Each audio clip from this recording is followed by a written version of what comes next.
I got a dog.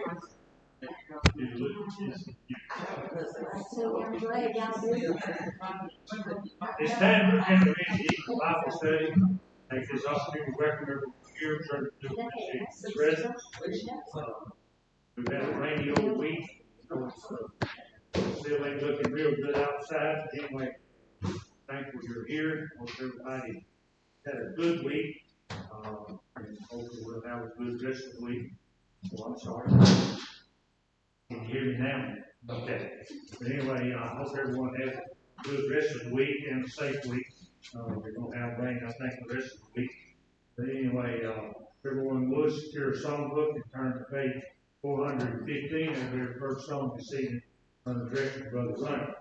Let's be sure we're keeping 9 Sunday morning, 9:30 a.m. for our morning worship service. Also, for those that join us online tonight, we certainly want to welcome you. We're online each Sunday morning, 9:30 a.m. and also each Wednesday at 7 p.m. So keep that in mind and help us spread the word to anyone that might have a need. And if you have a need to contact us. All of our information, of course, is on our website. We certainly want to continue to remember all those that we mentioned Sunday that is on our sick list. Keep them in our prayers here as well as at home. An update on a couple. Nina Holland, Eugene's sister-in-law. She is now, they're going to do a kidney and liver transplant both on her. She's got quite a bit of testing she's got to do yet to make sure about, I guess, or compatible and all that kind of thing. But anyway, they are going to be doing both if everything works out. So please be sure to remember her. Also, Sister Margie Young. Margie's at home sick tonight as well. And also, can't remember Sister Shelley Hancock. Of course, as always, you know, Sister Shelley has been very ill just up here lately and so forth. Was everybody Hancock? I still won't. I apologize. I don't know why I always still won't say Driscoll, but anyway, it is Hancock. I forget to take the memory field. But anyway, please remember her. She is having a lot of problems at this time. Also, I want to add Roger Wigington to our list. All of you know Roger. Sunday afternoon, Roger took a real bad spill, and he broke ribs on both sides, punctured his lung, and broke his collarbone. He is in bed in Memphis in ICU. It's just going to be a long, healing process for Roger. So, if you would, please keep Roger in your prayers as well. And there may be some others that have overlooked that I need to mention. Please let me know so we can make that known. Am I mentioning someone? Okay. Also, don't forget about the singing that will be taking place. This is Friday, June 11th, Mayfield Church Drive down in South Hill. If you're worried about driving back home because it's late, you can spend the night with John. John lives there. He'll feed you, put you up. Won't have to pay a motel room or anything like that. But anyway, keep that in mind. But anyway, that is June 11th from 7 to 9. Says bring your lawn chairs. In case of rain, says they'll be moving inside. Keep that in mind. Also, Thursday, June the 10th, from 4 until 6:30, over at the Fellowship Building, there'll be pizza and Father's Day crafts made for the young people and wood. Young folks, you let Judy or Karen Warren know. They will be sure they got plenty of pizza and also crafts and so forth. So that'll be Thursday evening, June the 10th, 4 to 6:30 p.m. at the Fellowship Building. So young folks, keep that in mind. Also, again, happy birthday and of course anniversary to all those that are having birthdays and anniversaries this month. Wish you happy birthday and anniversary. Hope you have for many, many more. And if you, for some reason, you did not go over to the Fellowship Building Sunday evening or Sunday after worship, have a meal with us, all I can tell you is you did stay good. It was good. I don't think it was because it's been a year since we've had one. It's just good. These ladies always do a fantastic job, and Sunday was no different. They did a great job. It was good, and I've had to diet all week long. I ate too much sweets and all that. But I'm glad we're not weighing in 50 right now. I hate to weigh in. But anyway, thank you to the ladies. We appreciate that. Also, do not forget about our vacation Bible school, June the 28th, 26th. I'm sorry, it was like 8, but anyway, June 26th, vacation Bible school. And we'll have all the classes. They'll help us to spread the word. We should have some flyers, I think, in a few days, but we're not. Be good if we did. Yeah. But anyway, put you on the spot there. But anyway, don't forget about that. Vacation Bible School. Keep that in there. Order of worship tonight for Brother Ronnie will be leading singing. Brother Eugene has our opening prayer. Randy, you do the close.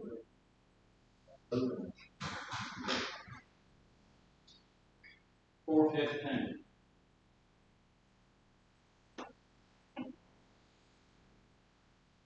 All three verses of 15. Each step I take, my Savior goes before me.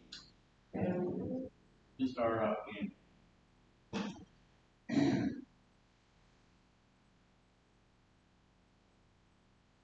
All right. Each step I take, my Savior goes before me, and with His loving hand He leads the way. And with each breath I whisper, I adore Thee. Oh, what joy to walk with Him each day. Each step I take, I know that He will guide me to higher ground. He ever leads me on until someday the last step will be taken. Each step I take just leads me closer home.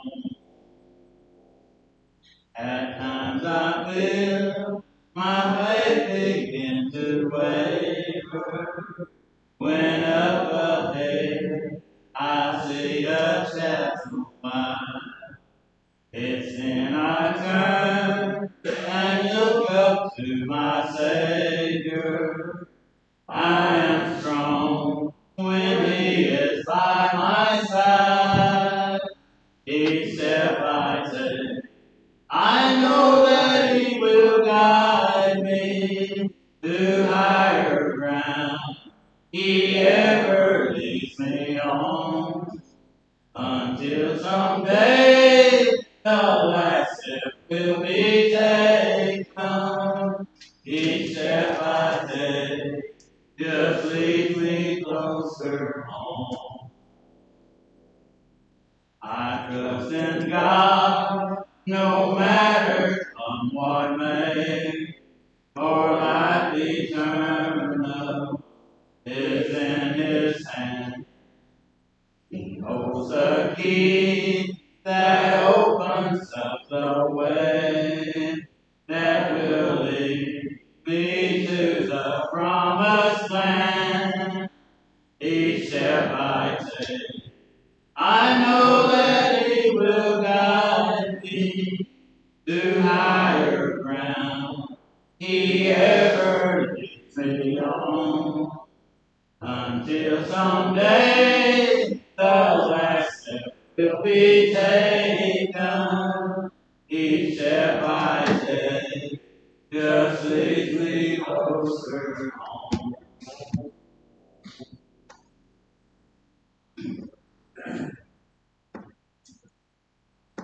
Let's pray, Lord.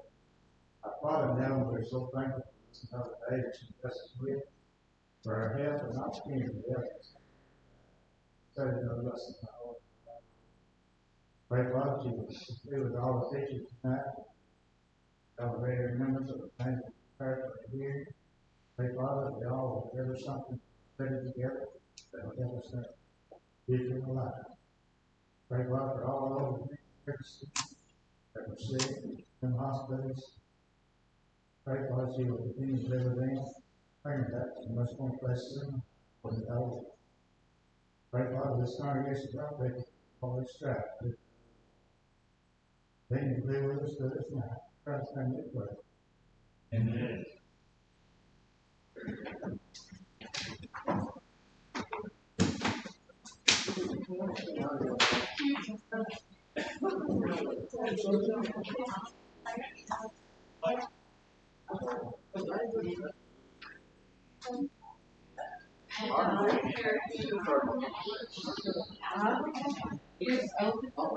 I've had several uses.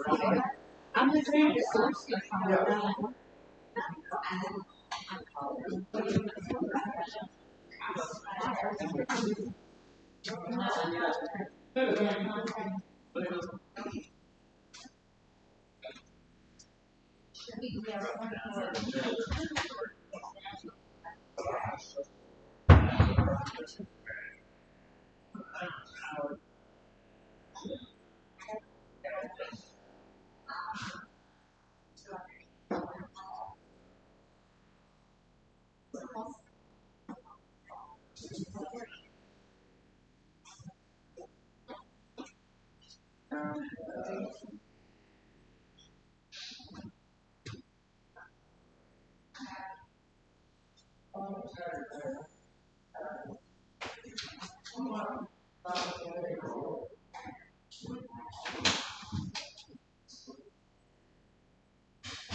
Alright, I've got that we are on page 53.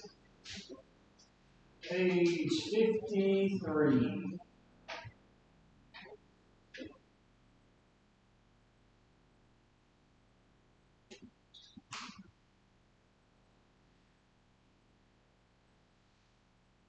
Alright. We're on page 53 of the Green's book. And so we've been talking about, we got to remember that we're talking about the purpose of the church in a local congregational sense. Okay, we have a decent understanding of what the church in the universal sense is, and what the church is supposed to do. Right, the church is supposed to preach the gospel. That's our job. We're just supposed to spread it to where? The entire world. Okay? Now, one of the things that when we look at the local congregation, okay, we talked a good bit over the past couple of months. We talked a good bit about making sure that we have the proper place for the study of the Bible. Okay, we talked a good bit about Bible study. And we're going to shift a little bit here into one of the things that could be, I guess, a result of this Bible study. One of the things that we might remember, if you go back to page 48, there's a list of things here that different kinds of Bible classes, different arrangements is what they call it here, provided for study of the Bible. Sunday morning Bible classes, Sunday evening, Wednesday evening, ladies' Bible classes, men's training classes, senior saints and young people's classes, gospel meetings, vacation Bible schools, various training schools and workshops, lectureships. These are all really great ideas. We can do as many of those or as few of those as is absolutely necessary.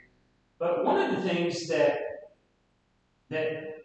we really see here, and especially when we go into this, what we're going to start seeing on page 53, here is this is a new chapter, and it's about training preachers. Who can be a preacher? anyone that has the desire. Anybody can preach. Now, granted, it's a very specific. It's very the direction that this is going to go into is going to be very specific. Okay, it's going to be specific to young men who take up the action of wanting to get up into the pulpit and preach. In that sense, but is that the only place that somebody can preach? Absolutely not. Absolutely not. But here it's talking very specifically about this training of preachers, and it's going to focus a good bit on what we do in a congregational sense. What do we do as a congregation to encourage those our younger people to be prepared to stand up and to deliver a lesson? Are we, as grown people, are we giving that kind of encouragement? Are we giving them a place where they can stand up and deliver a lesson? Okay, when they do that, are we being are we edifying them? Are we trying to build them up? I can tell you that I think that since the first time that Clayton stood up here and gave a devotional to the last time that he did, there's a marked improvement. I think there's a marked improvement. I think the things that we do here, I think that we got a good start. I think that there are things that we could do better. But we've got a good start. And I think that Clayton's making a tremendous amount of growth, so don't misunderstand that. But I think that as a congregation, there are things that we can do better. And there's always going to be that room for growth. And if we're being honest with ourselves, when we look at ourselves as on an individual basis, and when we look at ourselves as a congregation, that we might start to identify some things that we could do that could maybe help out a little bit. Yes. Someone starts out, they're not going to be perfect. They're going to make mistakes. Yeah. So forth. And as a congregation of consistently stand there, but at the same time, that person has got to be allowed to continue. And we've got to encourage that person to continue. Absolutely. Because at that point in time, a lot of people give up. Because they think, I can't be very patient. That's not the way it is. Right. Yeah. And I think that this is an excellent point. We as I think that's a great point. When you talk about, and we're going to pick on Clayton a lot today because he's the easy target right now, okay? Because he's the youngest guy that's learning, okay? And when he started out, it was rusty. It was okay for a beginner, but then he started to really build on the things that he has that he's done, and he seems to be now a lot more comfortable up here. And that's the hardest thing as a public speaker, just getting comfortable. When you're standing up in front of another group of people and talking, that's extremely difficult. Okay, currently there are 5 men in this congregation that stand up on a regular basis and speak publicly. We got 2 that sing. I don't want to sing. So that's a different level of bravery right there. But there are 5 guys that'll stand up in front of the congregation and speak. That's not bad. But I think that's where we have room to grow. And I think that if we treat everybody with every time that they stand up and they stand up to do anything, if it's lead a prayer or we don't tend to read scripture as a lot of other congregations that a lot of times one of their things that they'll do. They'll get up and they'll do the announcements, and then they'll do 2 songs, and they'll have somebody read scripture, and then they'll do prayer, and then they'll do those songs, and then they'll preach, and then again. But anyway, it's all just an order of worship, right? But the thing is, every time that someone does something, there needs to be a level of edification coming from that congregation. Now, kind of going back to what Bobby said a minute ago, there have been, if you've ever stood up in front of a group of people and delivered any kind of a speech, there's probably someone in your mind that you can picture that gave you a less than great comment after you got finished. You can probably think of somebody. Less than great, okay? And it's did that make you want to do it again? It doesn't. It has quite the opposite effect. But then you think, okay, when was the last time that you saw that person do exactly what you just tried to do? And sometimes, there's a bit of a give and take there. But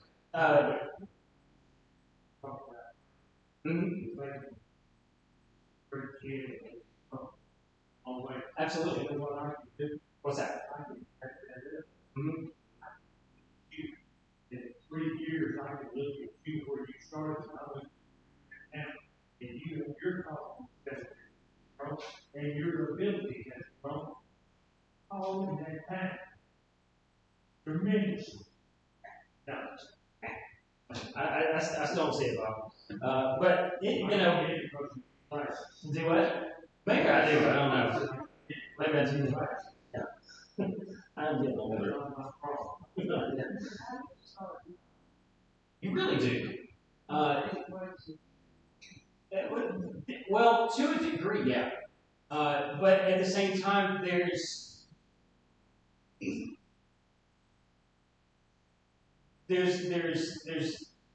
trying to think of a way to put it. Everybody has comfort zones. They have things that they're comfortable doing.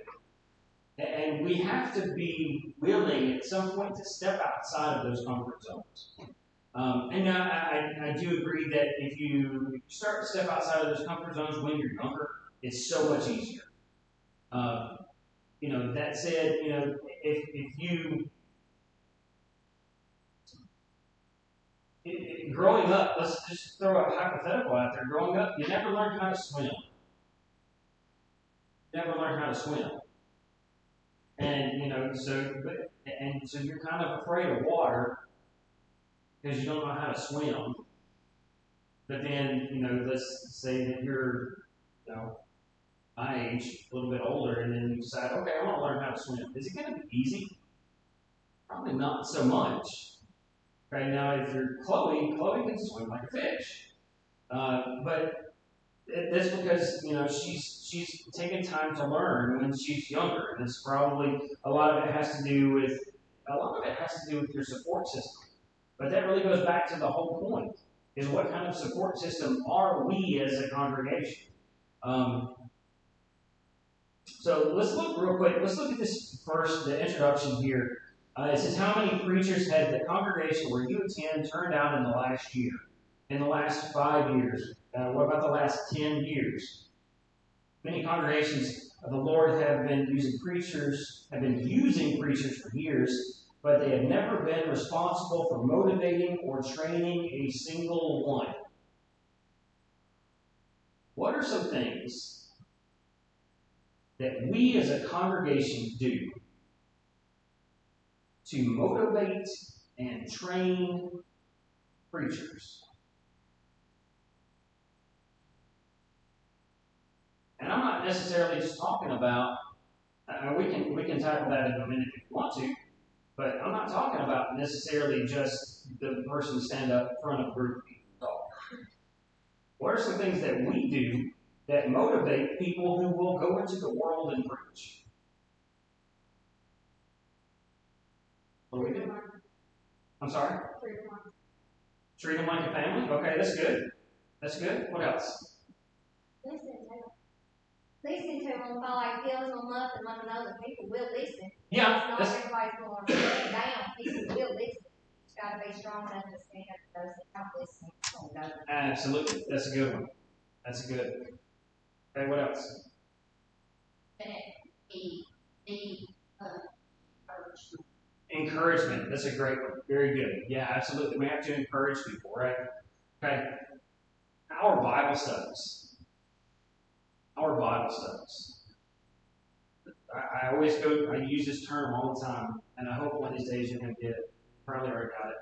But vitally important. What does it mean to be vitally important? Vitals are what? It's your heartbeat. It's life or death. That's it. It's life or death. It's vitally important. And so this idea of edification and building each other up, and it is vitally important. This idea of a Bible class, encouraging people in a Bible class, having someone teach a Bible class that's not necessarily used to teaching a Bible class. One thing that a congregation that I attended at one point in time that they did was they would rotate like every 2 or 3 weeks. They'd have a different guy stand up and he would teach the class. Whoever was in charge of that curriculum or that class he would assign, it was every quarter he would go up to people, he'd say, okay, I want you to teach 2 weeks, 2 weeks, 2 weeks, and he would assign a topic for those 2 weeks for that person to stand up and talk. First time I ever taught an adult Bible class. I'm scared to death. That's what I was thinking. I like that idea, but it scares somebody away by doing that too. You can. But you have to position it in a certain way. You can't just say, okay, Randy, you're teaching next week. You can't do that. And what you can do is you can go up to Randy and you can say, what do you think about this idea? What do you think here in a couple months, if I give you a couple weeks, here's your topic. And you give them enough time to be prepared. You can't jump up and you can't just tell somebody, okay, you're teaching next week, good luck. See you later, buddy. You have to give plenty of time and you have to give them an opportunity to study this stuff.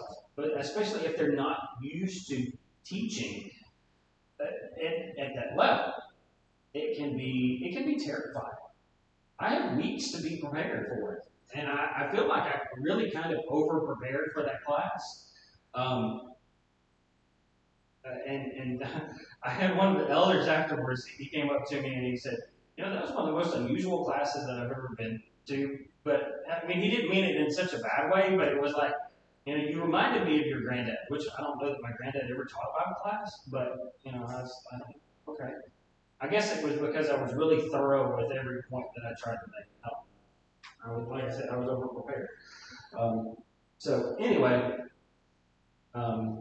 it was a very educational experience. But I mean, that's one of the things that we can do before you work one of the qualifications for an elder and a deacon is you have to be willing to teach. You have to be willing to teach. You got to be willing to teach. Before you can ever want to hope to be in that position, you've got to be willing to teach. It's part of it. It's part of the job description.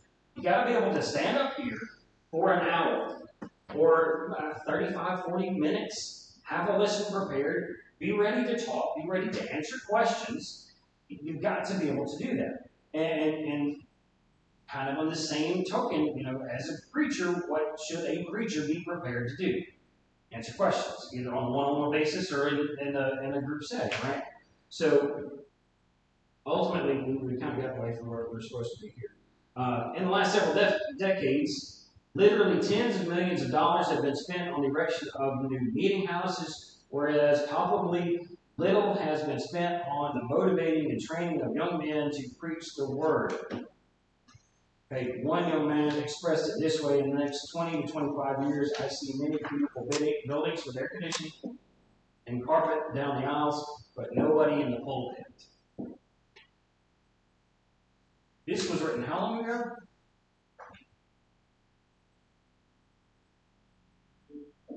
50 years ago. This was written 50 years ago. Okay, we've really gotten away from carpet for the most part. But what about the rest of this segment? Are we, as a congregation, as a church locally, are we really putting in the effort to support the growth of preachers? Never forget, God had only one son, and he did what? He was a preacher. God had one son. He was a preacher. But in the past, they've done a lot of things. Yeah. Oh, yeah. Yeah. Some good ones. Mm-hmm. But we shouldn't afford to hire that. Right. Yeah, good. Yeah. Yeah, absolutely. And that's I guess that's kind of a good problem to have, isn't it? Because you've got somebody who is that dedicated, and they go through and they take their study seriously. I know that East Maine, they support several. They do a lot with Memphis School of Preaching.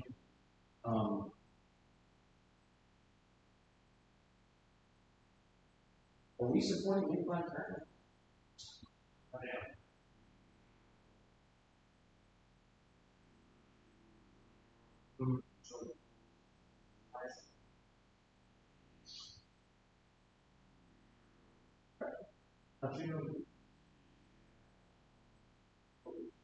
Uh-huh.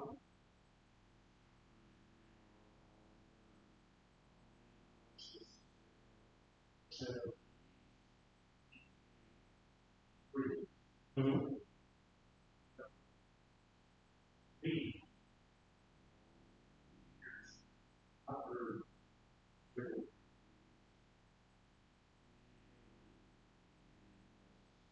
Yeah. Personally, I thought some good preachers, I did, they grabbed my teeth and see my never good, good. Mm-hmm. Preaching. And, they can teach you food out of next school. Right. They can teach you out of things. But if you have the money, Yeah. as a desire, Mm-hmm. preach the gospel. You can preach the gospel, not have to. Oh yeah, there's no doubt. And that's not, I'm not afraid to say that's not going to be. Right. But not everybody can afford, so not everybody. Right. If I want Well, that's an excellent point. Yeah. If you didn't catch what Bobby was saying, was the main point of what he was saying was that you don't have to go to one of these places like Pre-Hardman or Memphis School of Preaching, and there's another one in Nashville too, right? Harding is in Harding is in Arkansas. Is it Heritage?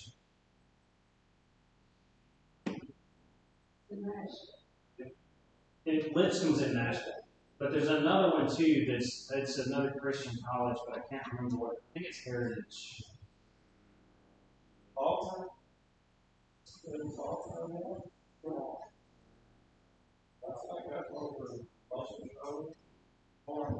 Maybe so. Okay. I don't know. It sounds familiar too, but I could be mistaken on that. Trying to think of. I want to say that it's Heritage. Heritage is another one too, but you may be right on Faulkner. you don't have to go to one of those places to be an effective preacher. It does help you to have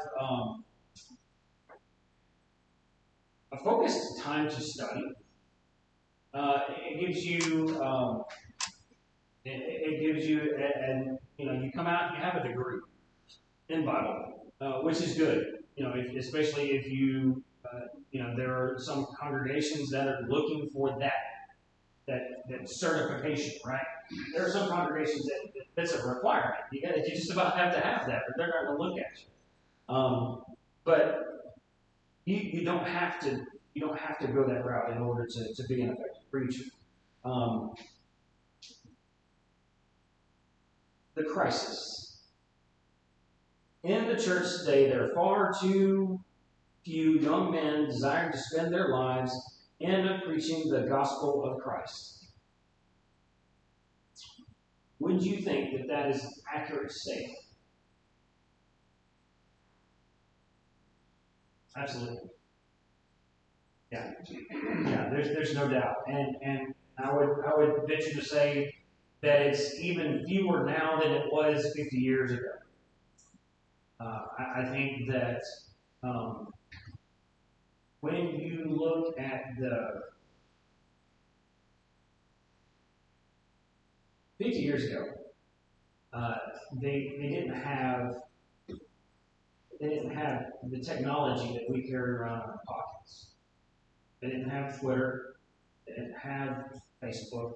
They didn't have Snapchat. They didn't have TikTok. They didn't have MySpace 50 years ago. You know what MySpace is? You don't know what MySpace is? Okay. Ask your parents. It was Facebook before Facebook was a thing. Okay, I know. See, they didn't even have that kind of stuff then, and so there were far fewer distractions. It's not to say that there weren't distractions, but there were fewer distractions for young people then. I would say that being a faithful Christian now is as hard, if not harder, than it has ever been at all. And I see it when I deal with young people on a daily basis. And I'm not saying it's impossible, but I'm going to say that it's extremely difficult because they have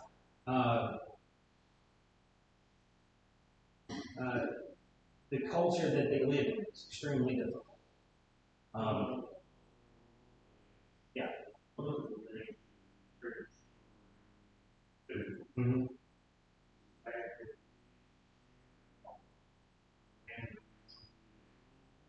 Mm-hmm. Yes. Yeah. Being able to make the women support his family. Yeah. Mm-hmm. He is doing for good and good out of the fruit. Mm-hmm. And also fruit. Then have to practice some purpose. Mm-hmm. You got things over deal. Yeah. This young man applications. Mm-hmm. His salary, he was there. So he had a whole lot better help. Mm-hmm. There's a lot of young men being doing that. Some of that because it's part of the explanation. There's a religion. Yeah. That's why we're seeing so active. That's what happened. That's where these dollars. Okay. No, I know. Yeah. That's an excellent point too. Is that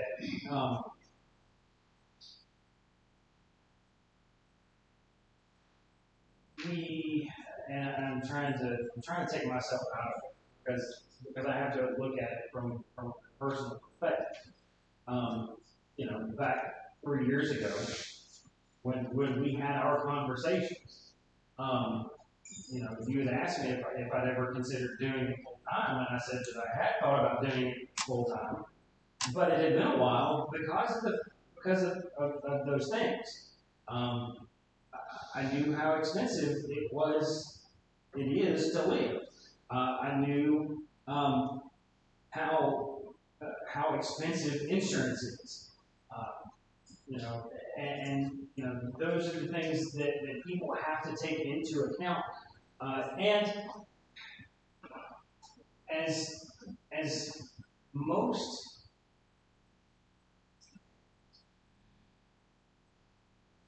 preachers, they don't work as employees, and so that makes it's another weird situation.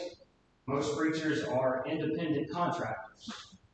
Instead of getting a W-2 from a church, it's usually a 1099 if they get anything. So that makes it also kind of confusing. Anyway, we'll pick up here next week.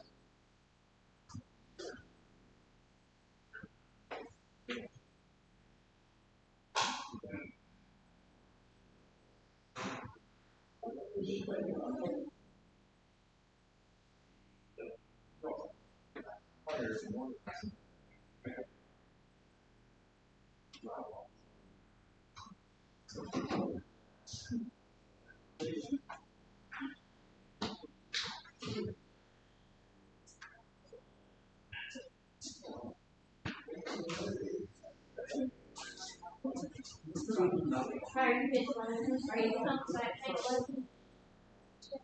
Did you? In the future, I didn't get around.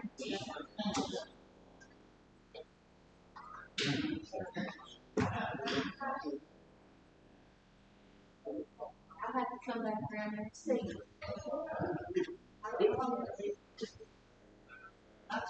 It's cold. And by the way, before Phil gets started, if anybody shows up to my house on Friday, you're welcome to stay there. I will not be there. So keep that belt back in the pocket. I'll leave the key on the ground.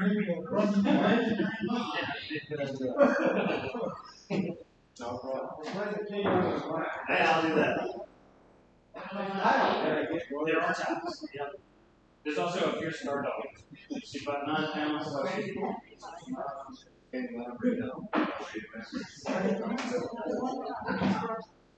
You know about that letter?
Everybody do like they're jumping.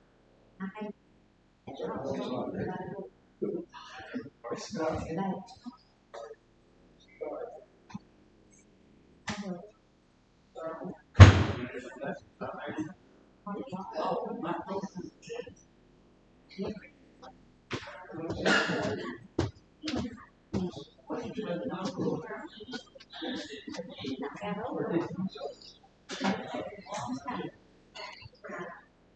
9:15. Facebook 9:15.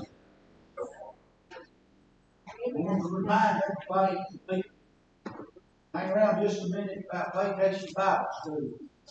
when services is over, we'll just let's make this long. All right, I'm going to get into our devotions, little short video here. Kind of the title of it, ID required. We've heard a lot these days about having IDs, this, that, and other, both. Should we prove who we are? But I don't know about you, but it seems logical to me to have an ID to do things. You have to have ID for everybody. Official identification to get a job and get paid, get a tax refund, drive a car, get a health insurance, get married, and the list goes on. There'll always be something we must do to be able to enjoy certain privileges. What a relief. God knows who we are. He knows who we belong to Him, who doesn't. Nevertheless, a solid foundation of God's standard, having this seal, Lord knows who are His. That's 2 Timothy 2:19. Names of the faithful, obedient, have been written in heaven. No one will get into heaven without proper ID.